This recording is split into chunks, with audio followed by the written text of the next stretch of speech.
This session this afternoon is very much intended to give you some practical tips and tools and the ability to craft really effective, powerful and productive messages about poverty, but very much in the context of coronavirus and in the wake of the broad lockdown. So I would like to just briefly introduce Tamsin at the Frameworks Institute, and thank you in advance, Tamsin, for all your work in pulling together this presentation. Would you like to just introduce yourself, and then I'll do a bit of housekeeping?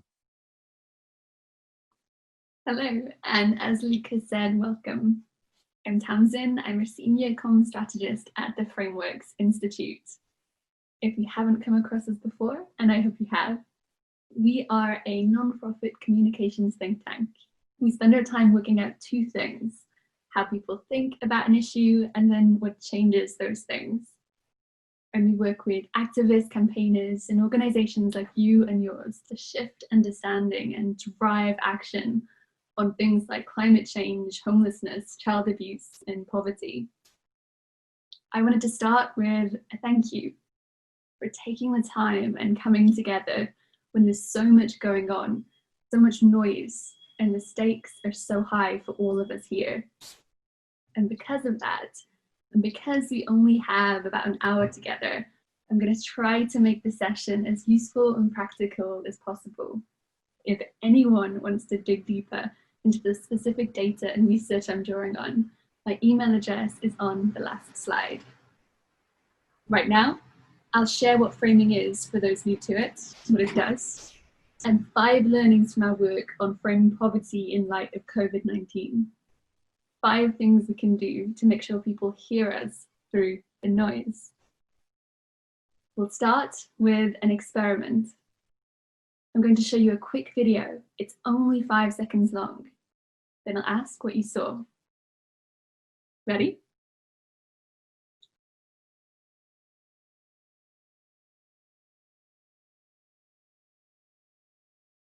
So, what did you just see? I'm guessing you saw some fish. Perhaps one in the lead and the rest following, or chasing. Maybe something about the colors. This experiment is known as the Michigan fish test. When it was first run, this video was shown to 2 different groups, one in America and one in Japan. And they were both asked that same question: what did you just see? Now, the Americans answered in much the same way I think you just did. They talked about the fish, first and foremost. In Japan, people focused on the pond, the rock, and the coral. They focused first on the environment and only then narrowed down to the individual fish.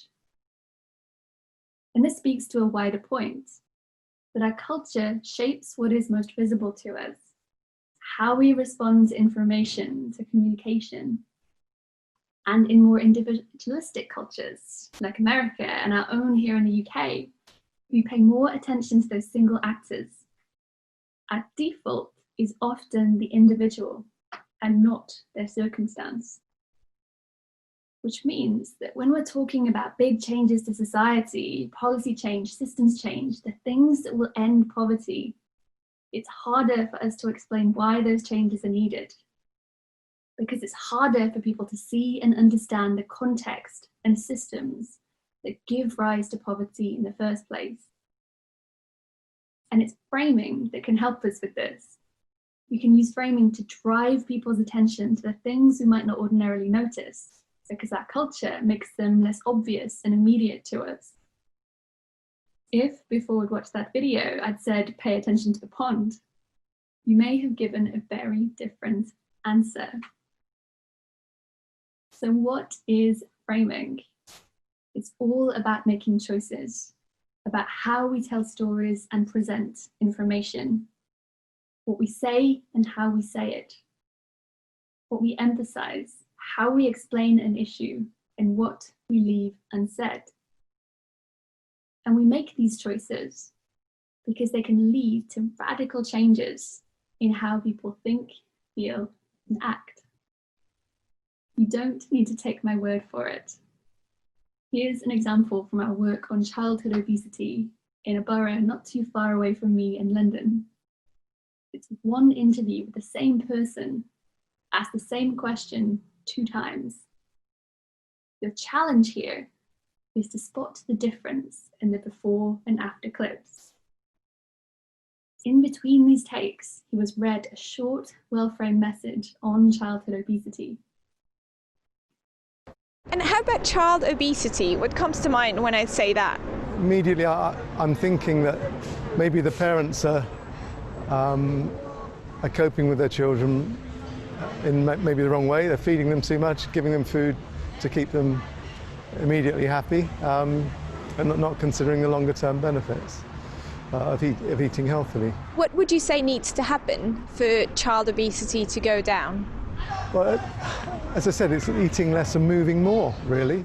Yeah, I often say to myself, I'm surprised that we are still allowed to advertise certain things on the TV as we do. Perhaps there should be some tighter restrictions on how the advertising takes place these days.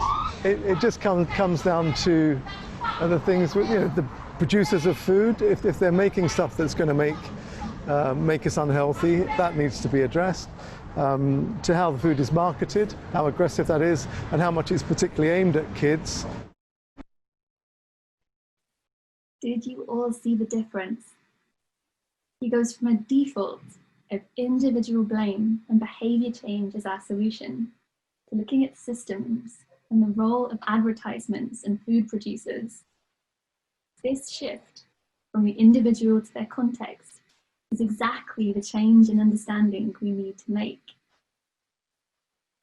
And there's one more thing that he says that's important here in his after clip. It's when he says it all comes down to, and I often say to myself, because these are really strong indicators that he thinks these things anyway. They're just not top of mind. They're not immediate and obvious to him until he's given the right frame. And not every framing choice is helpful. We can see this by taking a look at some of the messages that have come out of the pandemic and what effect they've had on people's thinking and behaviour. For example, only a few days ago, the government was considering shielding for the over 50s as part of a plan to protect the elderly and the vulnerable. Protecting those at greatest risk is both necessary and right, but the framing here, and with that "the" preface, is incredibly othering. It's making the pandemic about those other vulnerable groups. This has an impact on support for universal lockdown policies. It's also backfiring with the intended audience, where this weekend over 50s trended on Twitter as many were keen to defy that label of vulnerability and prove that they were fit and healthy. Draconian measures is another phrase we've heard a lot in the early stages of the pandemic to justify hesitancy or opposition to public health measures. And this too had a predictable impact on how those measures were seen as an extreme reaction, and definitely not an urgent reaction that might not even be necessary. And our last example, taken from the climate change space. Nature is healing thanks to the lockdown, often celebrated with vivid imageries of nature reclaiming space. But by equating these two things, we're feeding a narrative that's already out there and is already used by opponents of green policies with significant effect. That tackling climate change is not compatible with living our lives. So let's think about what we can do instead. I'm going to share 5 learnings from our work on framing poverty in light of COVID-19. 5 things that can help us drive people's attention to systems and context as we move through and out of the pandemic. And thinking about this now matters, because how we talk about a problem sets up the solution to it. What is seen as necessary and possible? Who should act and how? Who needs our support now or later. So our first learning is one focused on in-work poverty, how we can talk about the growing challenges faced by people in low-paid, insecure work, and the metaphor that can help us do this. Now, we love metaphor and frameworks because they're very simple and they do a very specific job. They interrupt people's default thinking with new ways to think about an issue. They give us a strong mental picture so they're easy to absorb and to share. They make complicated concepts straightforward and concrete without dumbing them down. And they explain why something happens rather than letting people think it's normal or natural. And we know from the original research that when it comes to poverty, people think that it exists because people make bad choices or are lazy.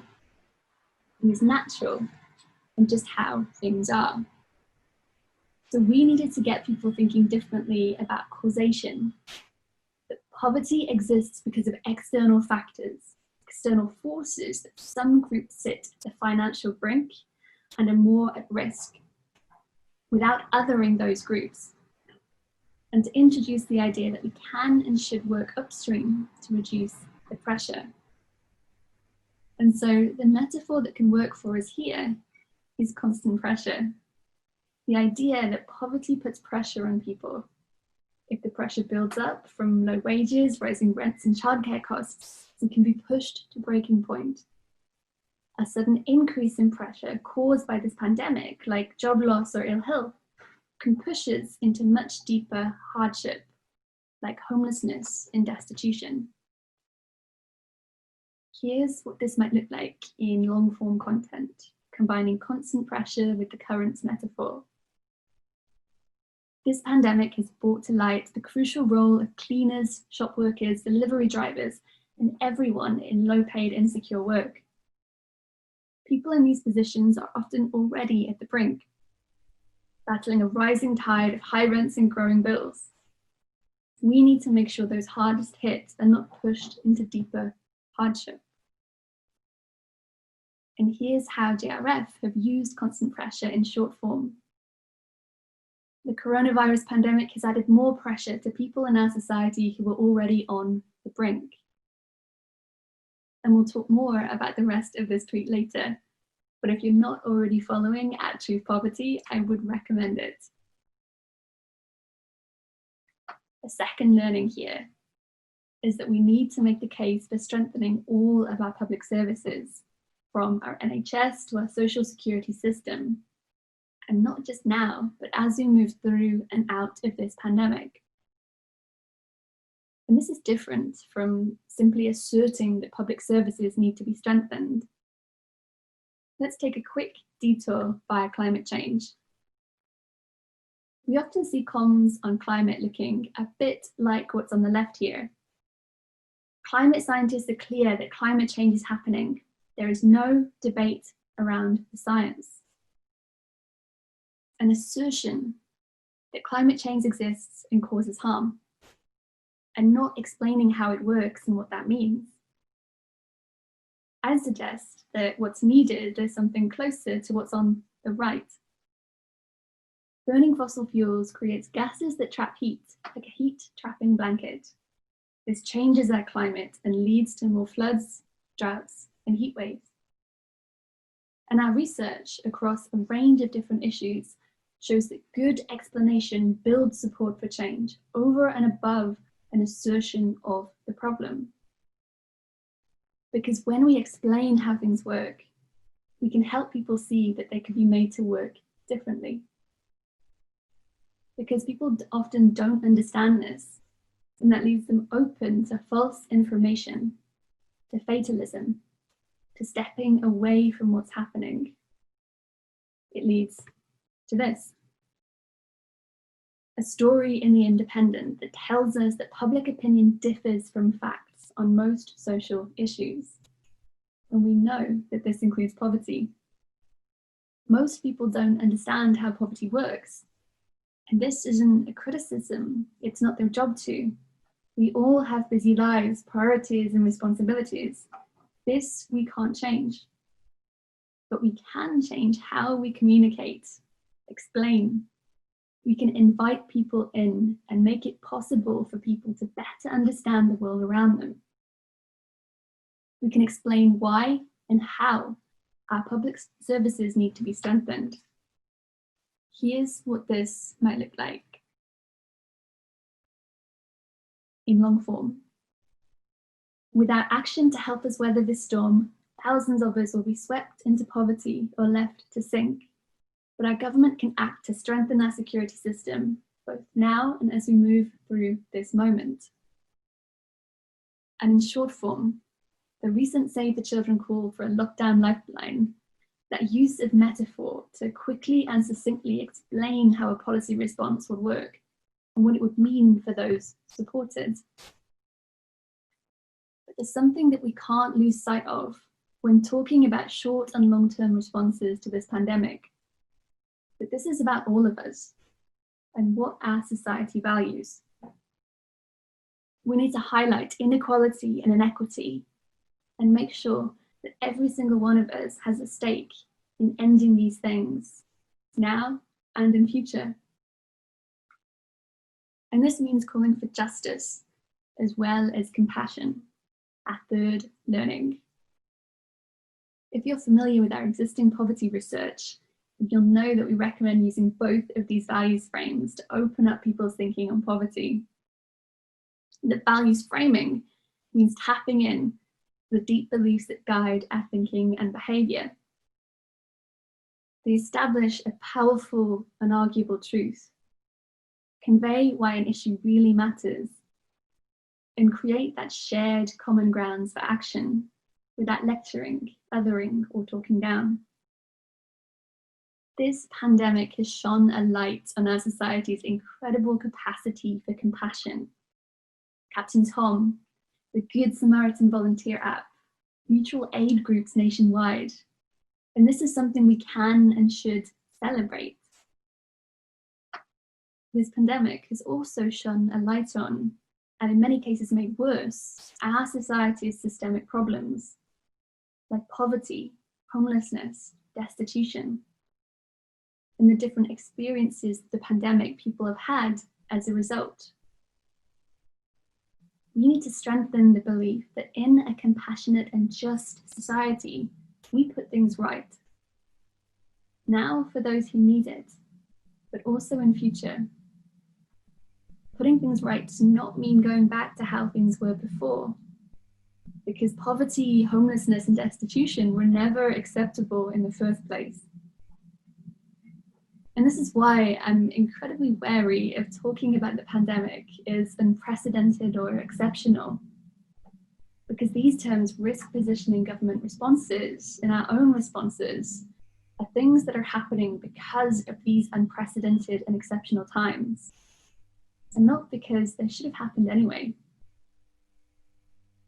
Manchester Poverty Truth Commission have articulated this recently in a powerful campaign, sharing the lived experiences of people in poverty before and during the pandemic with the hashtag, "This should never be normal." And what's interesting here are the changes made to this campaign.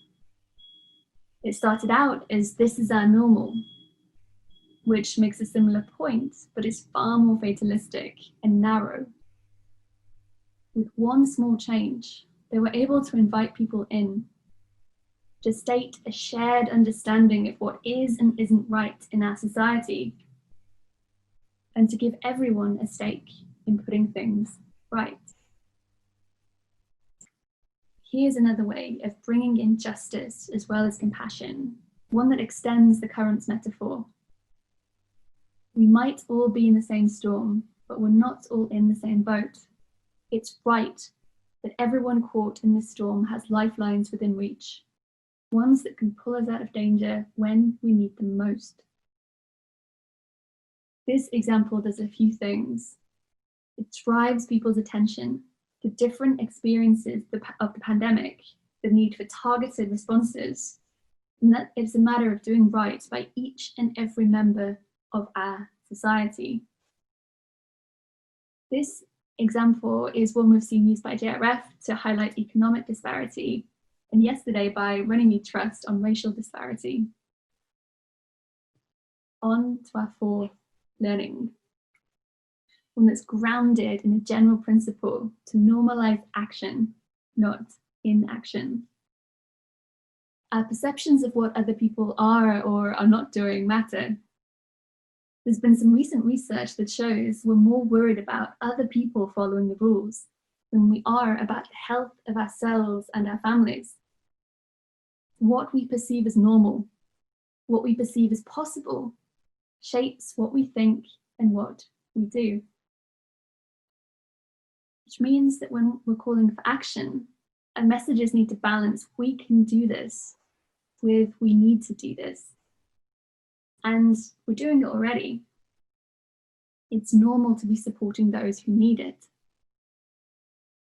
This means making sure that we show the urgency and severity of what's happening now, without losing sight of the ability to put things right.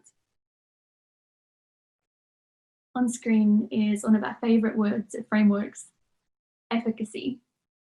The ability to do or produce a desired or intended result. That we can do this. It's not hope or optimism. These two things are passive. Efficacy is about our collective ability to act and get things done. And this does two things. It's helping us tip that social norm in favor of action. And it's countering the fatalism that can cause people to switch off and disengage in a crisis. Here's what this might look like, and extending the example we looked at earlier. Coronavirus is a national emergency. Without action to help us weather this storm, thousands of us will be swept into poverty or left to sink. But our government can act to strengthen our social security system, both now and as we move through this pandemic. The solution is within our reach and will be a lifeline for everyone who is struggling. And this balance is important because how we frame now affects what's possible later. Because periods of great flux, like the one we're in now, can lead to changes and shifts in mindset. And how we talk about the future and what comes next can help shape our new normal as we move through and past this moment. This pandemic has given us an opening to change public understanding of the role of systems, and in particular, what it means to have a good economy. So, when the time is right, we have our fifth and final learning: to use metaphor to explain how we can and should redesign systems to meet our needs. We know that people think that systems simply exist and that they're rigged by elites and can't be changed. So we need to get people thinking about agency and efficacy, that change is possible, it can be intentional, and that systems can and should be made to meet our needs. And the metaphor that helps us do this is design and redesign. Now, we're not limited to these exact words. We can talk about remaking, remodeling, rebuilding, reprogramming. These words all help overcome naturalism and fatalism. They all help people see that systems can and should be made to work differently. Here's what this could look like in long form. Our main priority now should be preventing harm. But the way we've set up our economy has meant living costs have risen while wages have fallen, pushing too many people to the brink and over the edge as the pandemic hit. We face tough choices as we move through the COVID-19 crisis, but as we rebuild, we do get to choose. We can redesign our economy to meet our needs. This one also brings in constant pressure and currents. And here's another example in short form.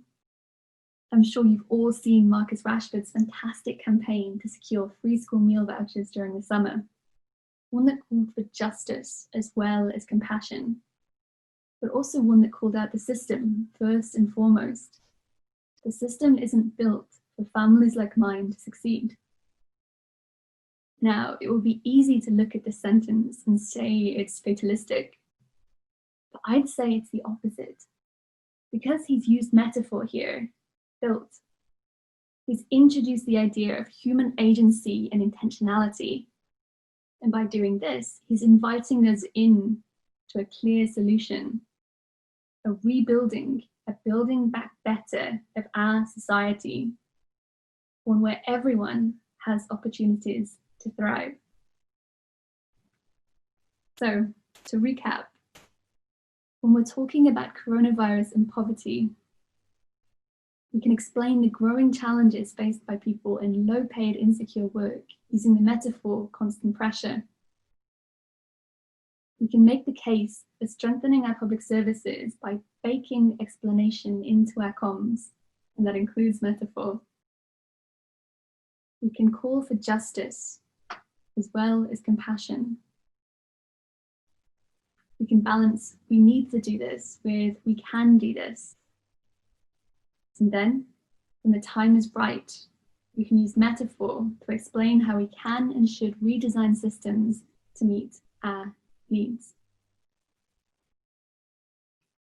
Thank you again. Thanks so much, Tamsin. Gillian Ashmore would like to ask, do the metaphors that work change over time? Are there differences between generations in how messages are received? If so, how? And you might want to take that one, Tamsin. For sure. So when we're testing and designing metaphors, we are doing so for a couple of different things, one of which is longevity. So are they likely to shift thinking in the long term, but also how accessible and understandable they are. So can different people of different age groups take them up, use them, repeat them in ways that are helpful and accurate?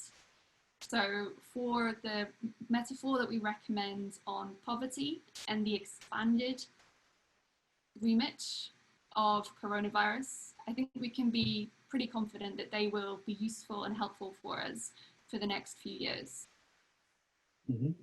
Thank you.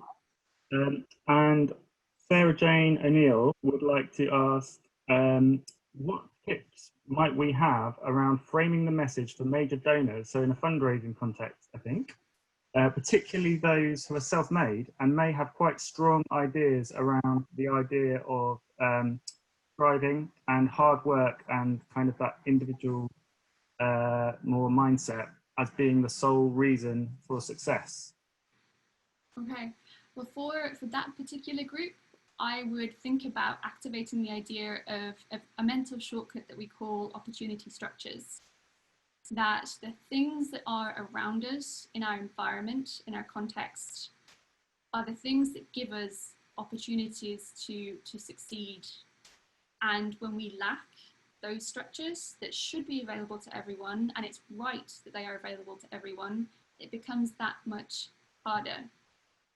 So we're not undermining the idea of individual hard work, and we're recognizing the individual hard work that they have carried out, but we're also situating it in a context that means that not everyone has opportunities for their hard work to be acknowledged, recognized, even possible. So we can definitely flex the frame elements for different groups, and that, I say, would be one example of it. Thank you, Tamsin. That's great. I'm just rattling through the questions because there's quite a few and I'm keen that we have a moment to answer them. So Patricia Roger would like to ask, comment first, strengthening public services is completely contra to the current global political economic system of neoliberalism, which has a key pillar of shrinking the state. And it requires government change. What does JRF and frameworks suggest we do to change the way our government funds services when our government is part of that global system. I think our government has actually been surprisingly interventionist and has responded with some quite bold measures in response to the crisis. But it's fair to say that we do need a huge shift in a groundswell of support for deeper long-term investment in the services that we depend on, like the lifeline of the social security system and so on. So I think it's partly about mobilizing across the sector and actually using this framing knowledge and insight to really build support around those individual services, which framing insights are absolutely in line with. And it's quite typical that sometimes those working really hard for all the right reasons to come back with corrections to the services actually inadvertently undermine support for the service. So the framing is really key around building support, in particular for the social security system.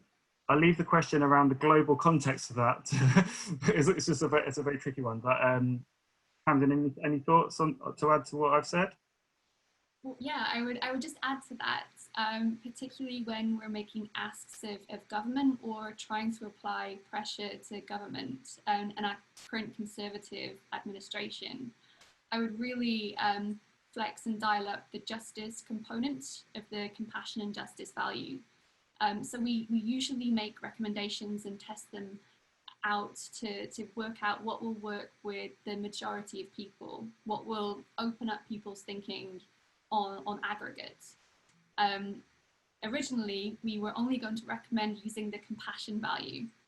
But when we dug down into the data, when it came to shifting thinking on poverty, the compassion value alone was only opening up thinking for Labour voters, for those on or declared to be on the left of the political spectrum. So bringing in justice and talking about what it means to live in a just society as well as a compassionate one is a way of being able to talk to a more conservative administration and to hold that government to account. Mm-hmm. Thank you, Tamsin. So we've got a question. We've got a question from Joseph Mossop. Do you think the phrase "the new normal" works as a framing device, and what effect do you think it has? I think that's a good question because I'm still working out what I think about that phrase. I think it's a phrase that in and of itself isn't going to do enough.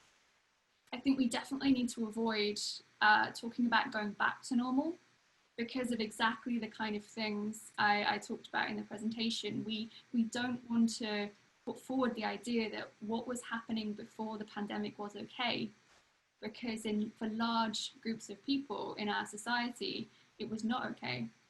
Mm-hmm. So the new normal is better in that respect. But I do think it is also such a broad phrase. Like the new normal could mean anything to anyone. It is incredibly reliant on all of the content, all of the framing around the phrase. It doesn't stand alone. Yeah. But I definitely prefer it to going back to normal. Mm-hmm, mm-hmm. Good reflections. So Ruth Webber has a good question, which is, and I think I'll attempt to answer it by way of closing. So what do you think are the limitations of framing as an approach to tackling poverty? So I think I'd like to leave us with a bit of a reflective challenge. We know that our insights into the attitudes of the public are really robust and that they're driven by communication science. And we know that these effective frames are really the kind of foundations of our communication strategy in this work. But good framing is also something else. These tested frames give us a creative platform. So I kind of, to meet your question, Ruth, the frames aren't enough. They don't deliver solely everything we want to say. It's only when we couple these insights with flashes of inspiration that we get this really powerful combination, and our frames can carry the most kind of impactful messages, as we saw in the case with Marcus Rashford.